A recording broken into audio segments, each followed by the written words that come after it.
Okay, this is lecture number 5 in Apologetics 2. Lecture number 5 in Apologetics 2.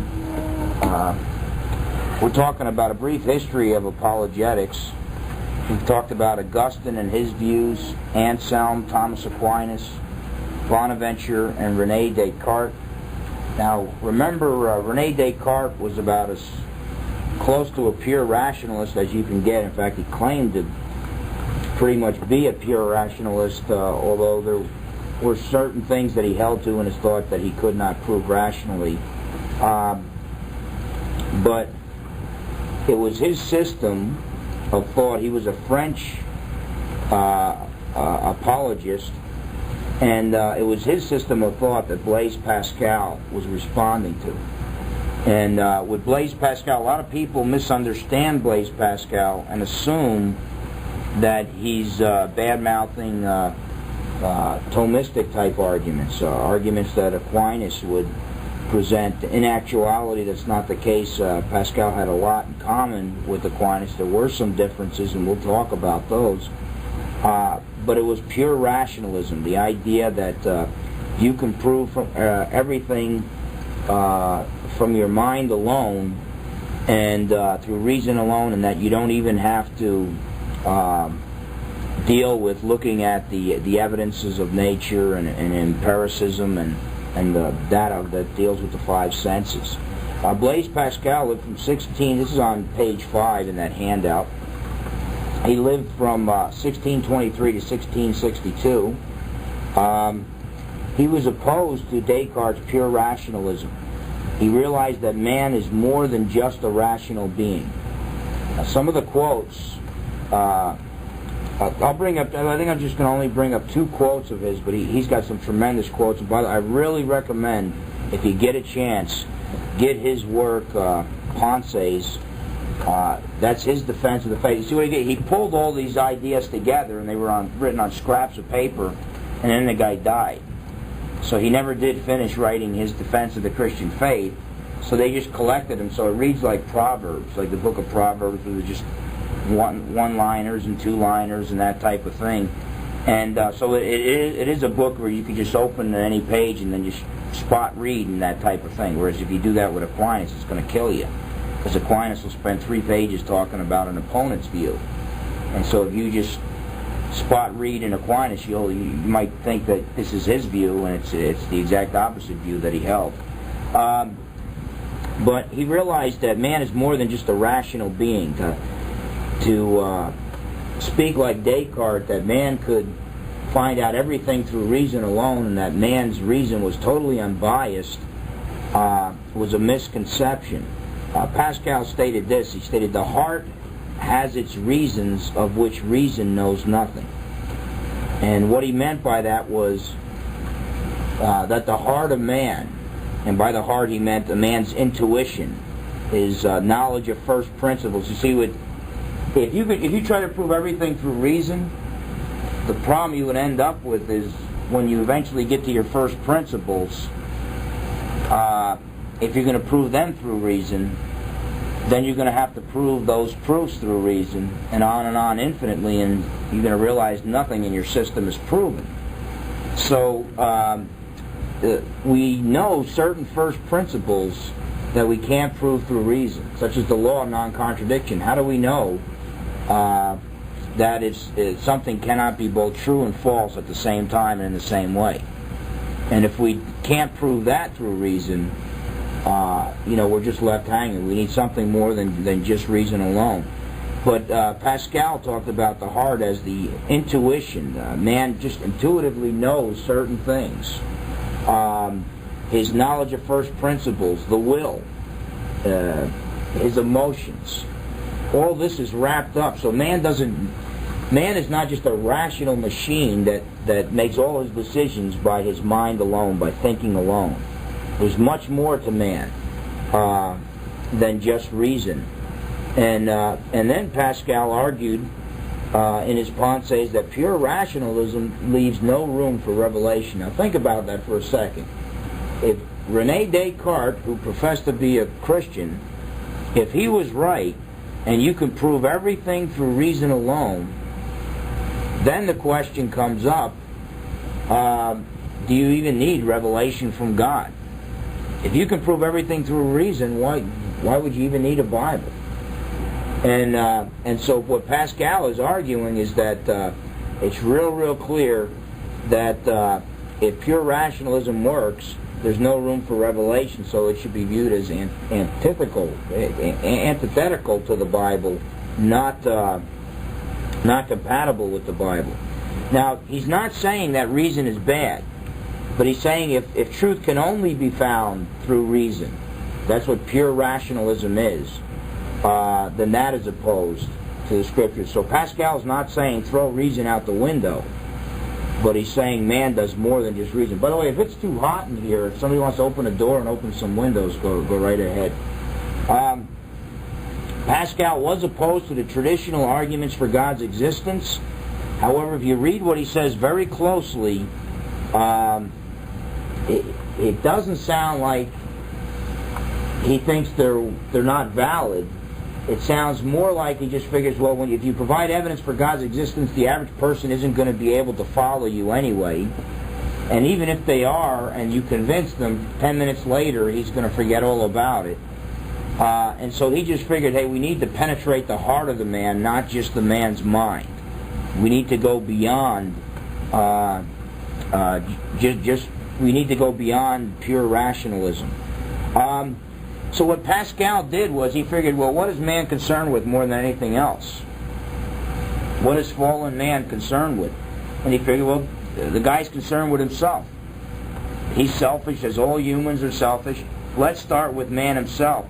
Now, I've referred to Pascal's apologetics as psychological apologetics, and Douglas Groothuis, who did his doctoral dissertation on Pascal, refers to it as the same, but now he's starting to call it anthropological apologetics, and I think that's a good move, because I think it really zeroes in on the fact that Pascal starts with man. He starts right with the man, and anthropos is the Greek word for man.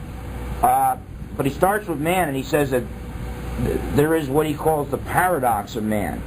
Man is wretched, but he is also great. And he's got some phenomenal quotes. I wrote a paper on him that I presented at the Evangelical Theological Society. And some of his quotes are just tremendous on the wretchedness of man and the greatness of man. That man is wretched in that he's just a little dot on a planet that is just a little dot in the midst of this huge universe. And that the universe could crush man with just one. It doesn't have to gather together all its forces to crush man. All it takes is one little drop of water to crush man.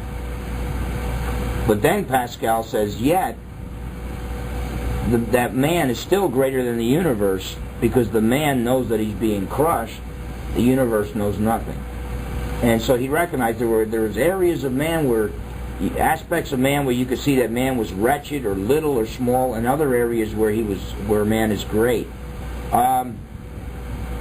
He talked about the human condition. That when a person comes into life, you're basically on a one-way street to death.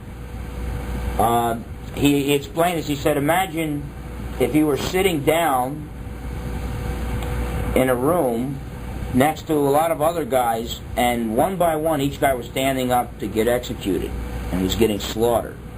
And you knew that your number was coming up. Okay? And then Pascal said, this is the human condition. We're all born and we all know we're going to die, yet we choose not to think about that. We choose to think about other things. So here we are, we come into life knowing that we're going to die, it's inevitable, and how do we deal with it? What is man's response to this hopeless condition? That he's a complex being that is both wretched and great, and part of that wretchedness is he knows he's going to die.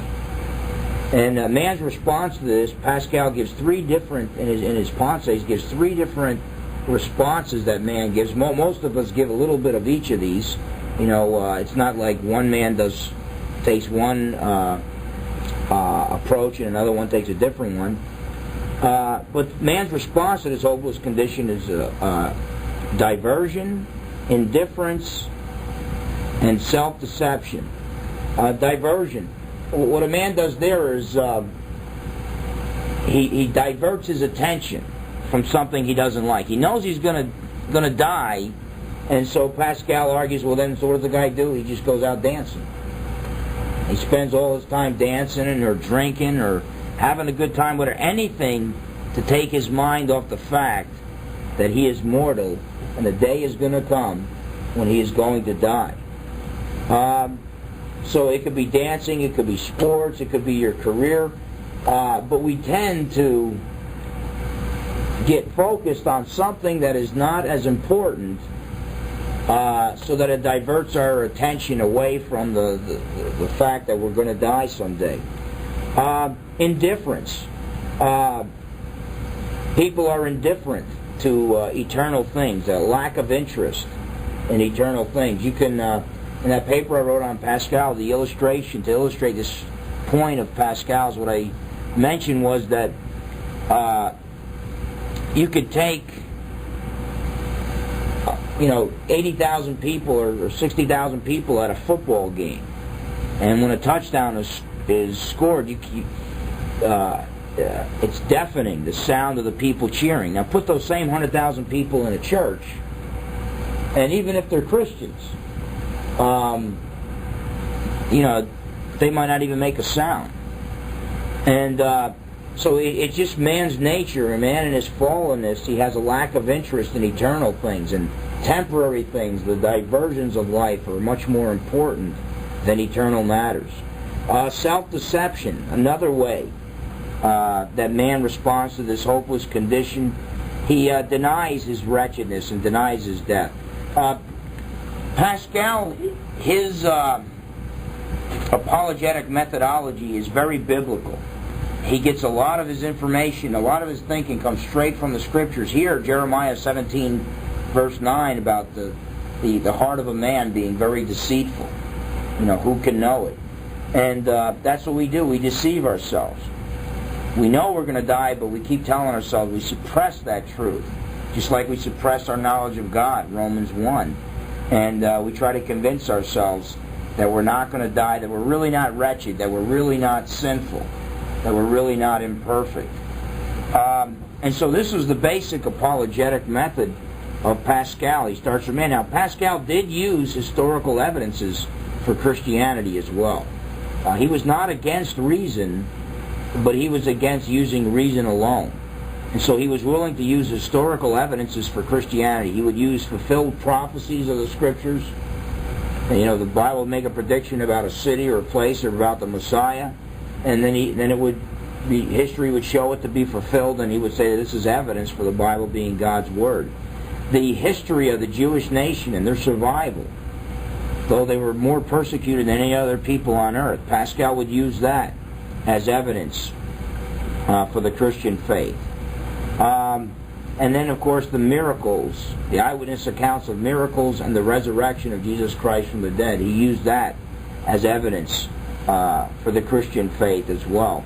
And so Pascal is not... A lot of people try to give you this idea that Pascal was against reason and he was a fideist, someone who just says you have to believe by a leap of blind faith. That is not the case. He was attacking the pure rationalism of René Descartes. But once you put reason in its proper place, and it's one of the ways that man determines truth, but not the only way, then he's willing to use reason. And his Ponces is a reasoned defense of the faith. But he refuses to use reason all by itself.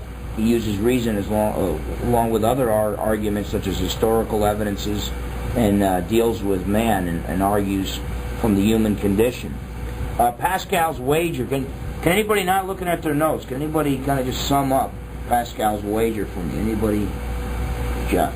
You got a 50-50 chance. Maybe there is a God, maybe there isn't a God.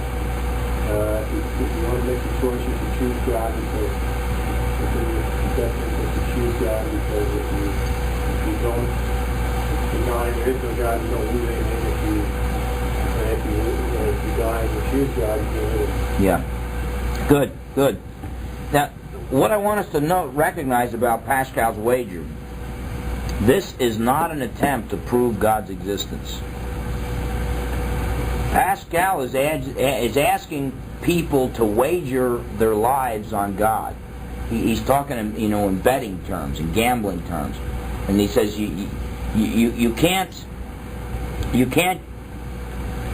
remain neutral. You have to either choose God or choose against God. To remain neutral is actually to choose against God. You forfeit your opportunity to choose God. But he's not trying to prove God's existence. What he's trying to do is he's just trying to get a guy to seek after God. And again, Jeremiah 23 verse 13, that scripture tells us that those who seek God will find Him. If you seek God with all your heart, you will find Him. And so again, that's all Pascal is trying to do. He's trying to get a person. He's not saying, here, I'm proving to you that God exists. He's saying, look, you've got nothing to lose and everything to gain by wagering your life on God. So just all he's saying is live as if God does exist. Hang out with Christians. Go to their churches. Listen to the gospel being preached and desire that this God does exist, this God of Christianity. Because if He does, you could win everything, but if He doesn't, you're not going to lose anything anyway. And then, of course, he brings up the other side of the issue. So Pascal's wager is not an attempt to prove God's existence. It is a plea for people to seek God and desire that He exists, because Pascal knew from Jeremiah 29:13 that those who seek God with all their hearts will find Him. Pascal narrowed down the two choices as this. And remember, if you don't choose, it's as good as choosing against God anyway, so everybody has to choose. And the only choices are, if you wager on God, if He exists, you win eternal life. But if He doesn't exist, you lose nothing. Okay? But if you wager against God, if He does not exist, you win nothing. But if He does exist, you lose everything. So, basically what it amounts to is you've got everything to gain and nothing to lose by wagering on God. I mean, what if the atheist is right? What's going to happen if the atheist is right and he wagers against God and then he dies? What did he win? He won absolutely nothing. There's nothing that's won in that deal at all. So Pascal argues that the wise man will therefore wager that God exists because he has nothing to lose and everything to gain. Therefore, he will wager his life on God. Now, Pascal's assessment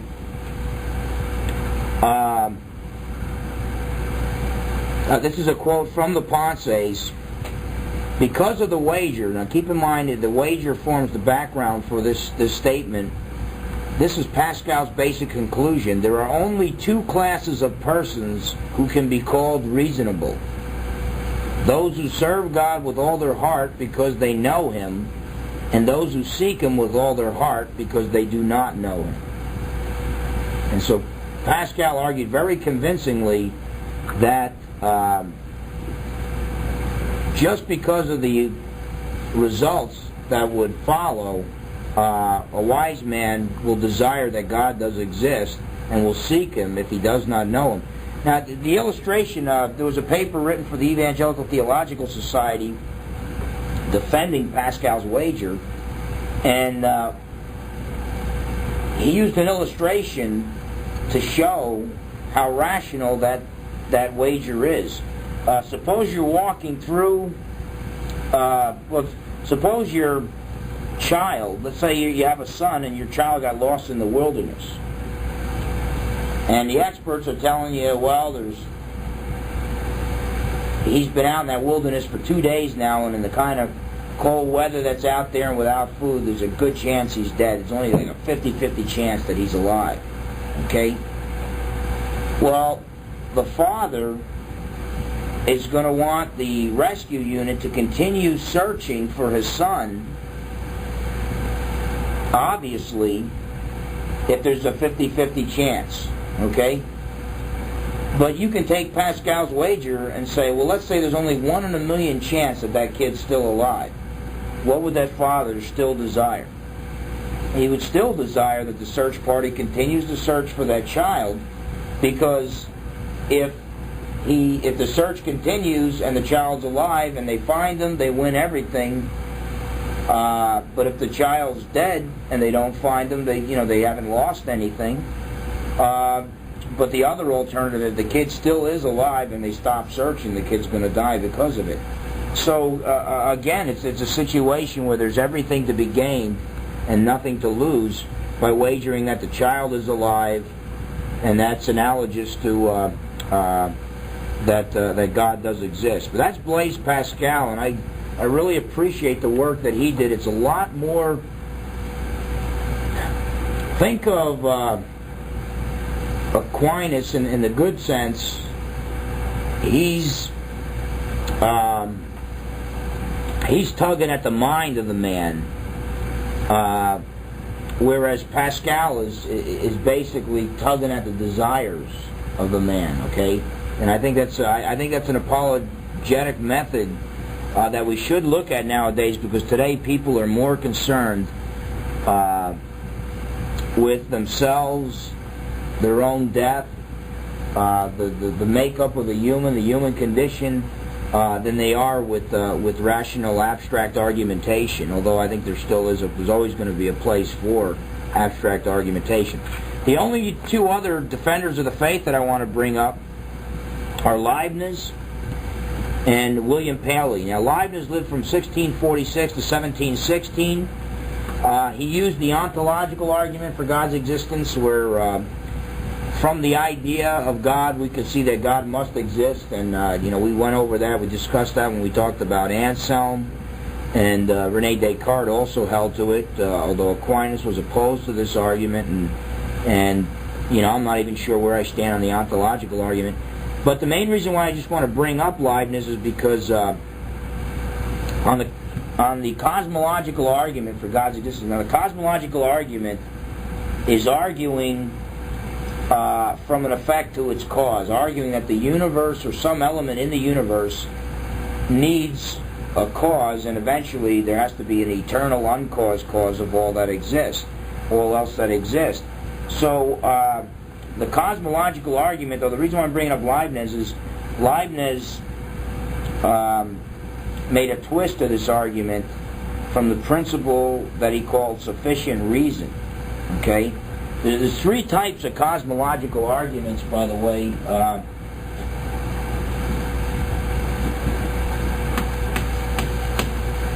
Three types. You've got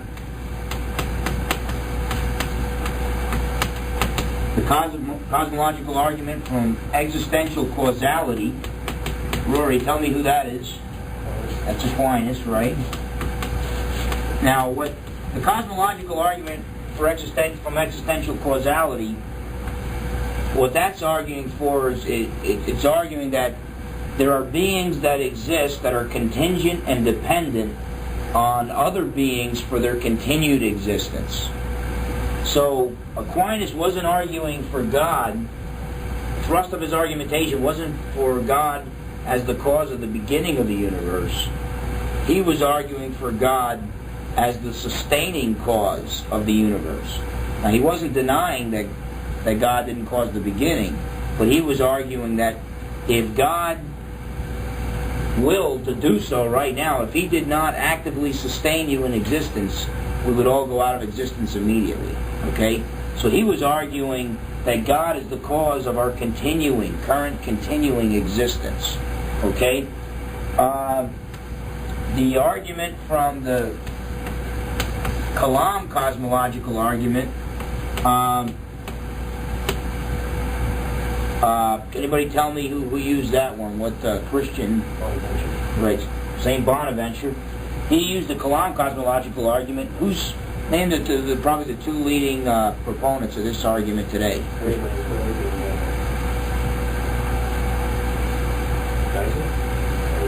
Moreland. Yeah, Moreland.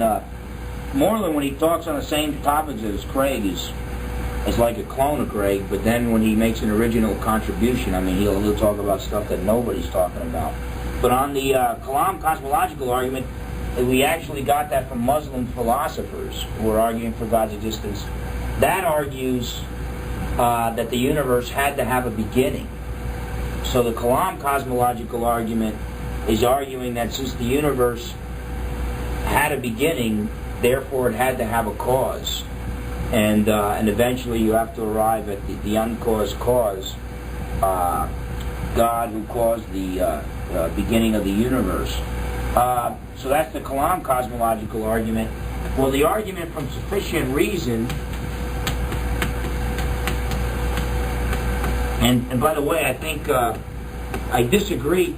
Geisler uses existential causality, but he brings in a premise that Aquinas wouldn't bring, the Kalam premise, later on in his argumentation. But Geisler doesn't like sufficient reason. He has two knocks on it. One is he says that we need to find a cause in reality. We need to find a cause in the external world, or a cause existing outside the mind, rather than an explanation or reason existing inside the mind. And I think it's just because he's so Thomistic. You know, Aquinas, like Aristotle, had to start in the material world, or had to start outside the mind. And I don't think his point is that strong there. But also he argues that and the thing is he makes such a big difference between a reason or explanation and a cause. Yet later on he says in his philosophy of religion work that they're interchangeable. They mean the same thing. But that's when he's trying to slam it for another reason, because in the argument for sufficient reason, the final premise is not that God is uncaused, but that God is self-explained. Okay? Now, again, why couldn't God not be self-caused? Because for something to cause its own existence, it would have to pre-exist its own existence to bring its own existence about. Well, that's ludicrous. You can't pre-exist your own existence. So self-causation is impossible. So Aquinas was really arguing that God is not self-caused, God is uncaused. But Aquinas worded it as God was self-existent, for by that he meant God is uncaused.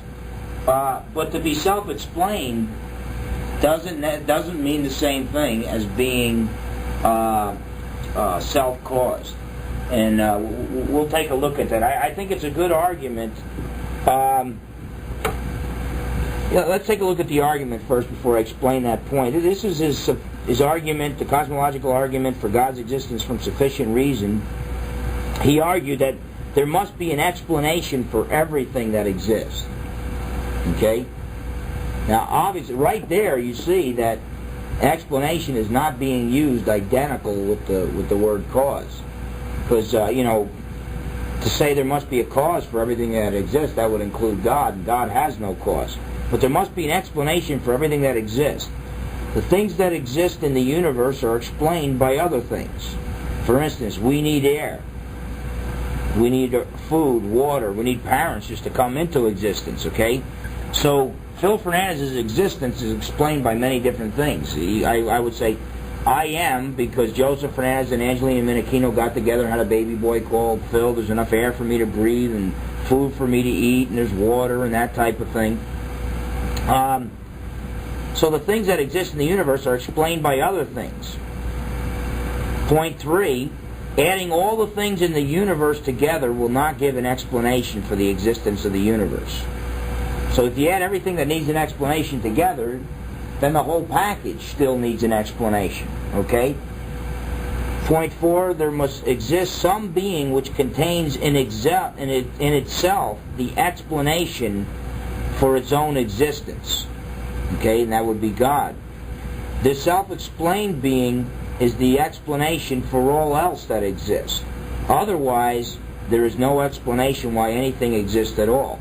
Now, it's important to note that he would say that a self-explained being is a being that contains in itself its own explanation for its own existence. He's not saying that God is self-caused. He's saying that, when you look at Gary, well, he is because his existence is ultimately explained by God. And Rory, his existence is ultimately explained by God. And Phil, his existence is ultimately explained by God. But then you get to God, his existence is ultimately explained by himself. And what he meant by that is the fact that God is uncaused. I just exist. I am that I am. I am pure existence. I have no beginning and no end. You don't have to go anywhere else to find an explanation for my existence. So basically, to say that God is self-existent or to say that God is self-explained is not the same as saying God is self-caused. To say that God is self-explained is basically saying that God is uncaused. So I don't see the problems with this argument that he used. By the way, can anybody tell me a Christian, if he's still alive, this guy's way up in his 90s, but anybody tell me a Christian who used this against Bertrand Russell in a debate? Right. The Jesuit priest Frederick Copleston back in the 1940s demolished Bertrand Russell in a debate on God's existence, and he used the cosmological argument from sufficient reason. William Paley, 1743 to 1805. The only reason why I bring him up here is because he used the teleological argument for God's existence. He was real famous for it. It's called Paley's Watchmaker. He argued that if you were walking through the wilderness and you came upon a watch, you would look at its complexity, its design, its order. You would see that it was designed for a purpose, even if you couldn't figure out what that purpose was. And therefore you would say, well, since it shows intelligent design, it must have been caused by an intelligent designer. Then Paley argues, I think he argues from the human eye, that when you look at the design there, we see that that must have been designed by an intelligent designer. It didn't get there by chance. Okay? With Mike McKenzie and John Gardner, when we went on our world religion field trip to Eastern Washington, we searched the entire mountainside for this one rock. He knew it was, or this hillside. It was like, 95-degree weather. We were getting sunburned and everything. We were looking for hours for this one arrow, Indian carving on a rock. And now, obviously, when we found it and we saw that the arrow and stuff, that's real simple. That's not highly complex. But there's enough order and design there for you to know that it was not caused by chance. It was an erosion that caused the shape of the arrow. So when you get something like the human eye or single-celled animal contains enough genetic information to fill an entire library. How are you going to get that by chance? That's like the argument that there's no way to produce a Webster's dictionary from chance explosions in a print shop. There's no way that could come about at all. So the teleological argument for God's existence, Paley's Watchmaker, is a strong argument there. Now, by the way, he was not the first guy to use a teleological argument. Aquinas, I believe it was his fifth way, he argued that things in nature work towards a goal. Mindless things in nature work towards a goal, like acorns always become oak trees. And when things work towards goal, there has to be some intelligence behind it, moving it in that direction, just as an arrow hitting the target must have an archer. And therefore, since nature works in accordance with... whereas evolutionists look at natural laws and try to argue, therefore God doesn't exist, Aquinas would say, no, natural laws are evidence that God does exist. Because nature makes sense and it has patterns and order and it is working towards certain goals. But even before Aquinas, you can find in many of the Greek philosophers, such as Aristotle, used teleological arguments for some concept of God. Now, those are the key Christian defenders of the faith that I wanted to talk about. What I want to do in the remainder of this lecture is talk briefly about, we want to get an overview of the history of apologetics. It wasn't all defenders of the faith. There were guys who were opposed to it. And so I want to talk about some of the philosophers who attacked traditional apologetics. Some of the philosophers who attacked traditional apologetics. Immanuel Kant lived from 1724 to 1804. He basically stated that we can know reality as it appears to us, but we cannot know reality as it is. He argued that you don't really have this desk in your mind. What you have is a representation, a photo, if you will, of this desk in your mind. And there's no way for you to tell whether that photo that you have in your mind of the desk is accurate unless you take that photo and you put it side by side with the desk and compare it with the desk. Well, the problem is you can't compare it with the desk because all you get is another photo from your mind. And so he was saying there's a wall between reality as it appears to us and reality as it is. And we think there's order out there, but it's our minds reading into reality order, but that might just be our minds placing the order into it. It might not really be there. Now, with Kant and his argumentation, he argued for transcendental categories that were necessary for human knowledge. These are similar to the Platonic ideas. Remember with Plato, you had a chair. That's a particular desk. That's a particular chair. But the way that we can identify them as chairs and as desks is because we have some concept, some immaterial idea, unchanging idea of chairness and deskness.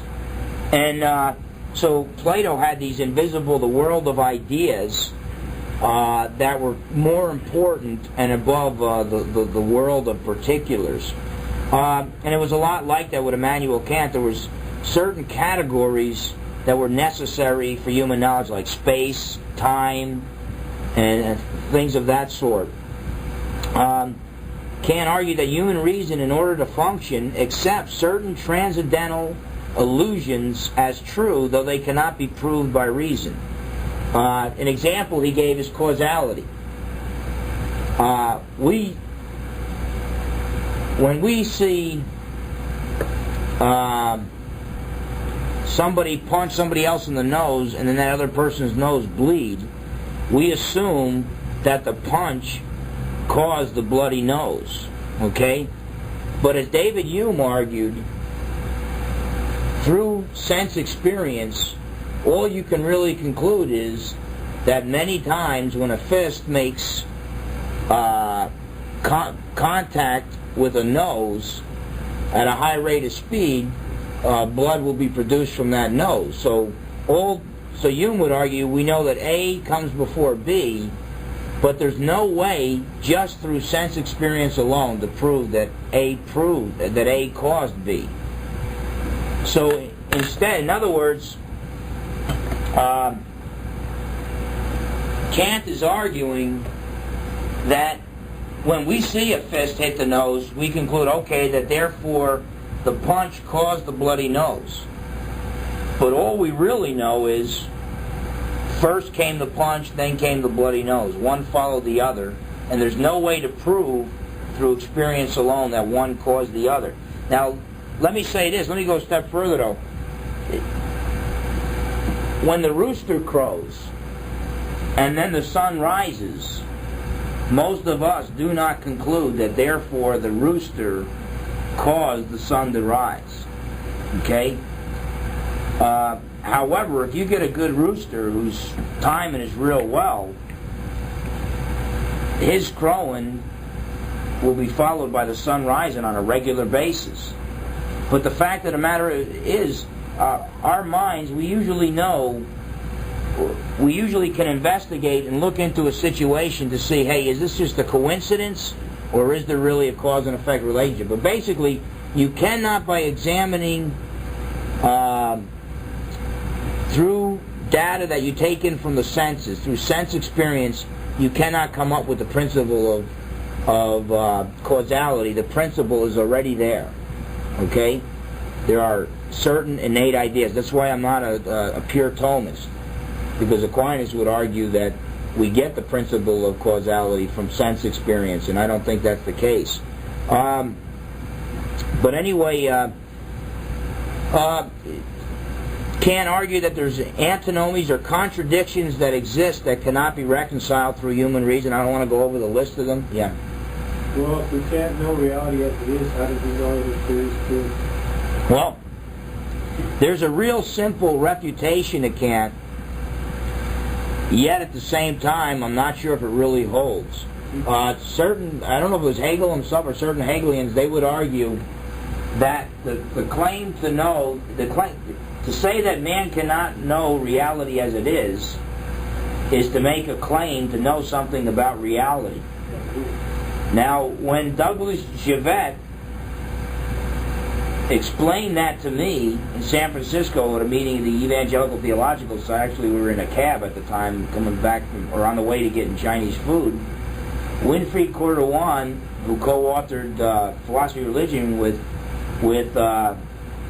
Norman Geisler, Javette asked Cordovan to confirm that was a valid refutation of Kant. And he shook his head and said,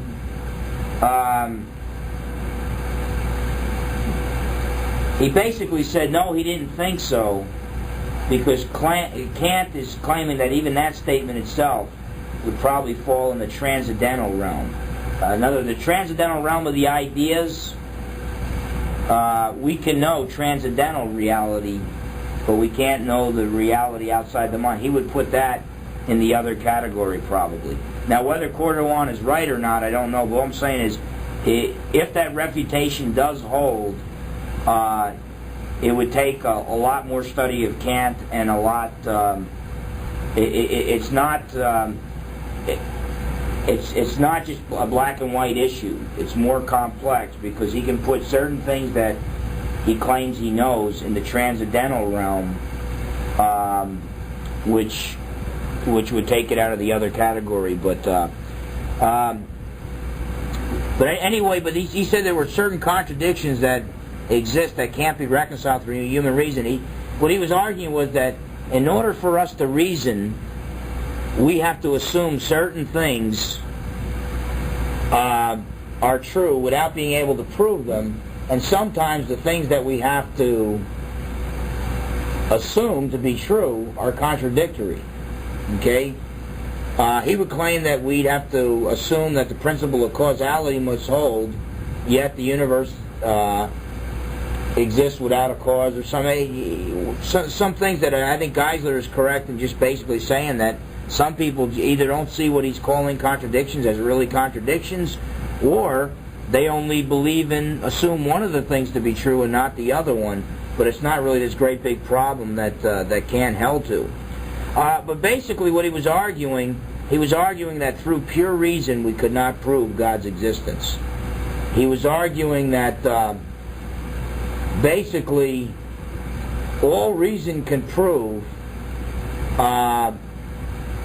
is things as they appear to you, not things as they are. So there'd be no way whatsoever to prove if God really did exist. Yeah, Jeff. So he was a theist then? You understand that? He was a theist, and we'll see that from the very next point. But I wouldn't call him. Definitely, he's not an evangelical Christian, and his philosophy was of higher importance to him than any sacred book such as the Bible.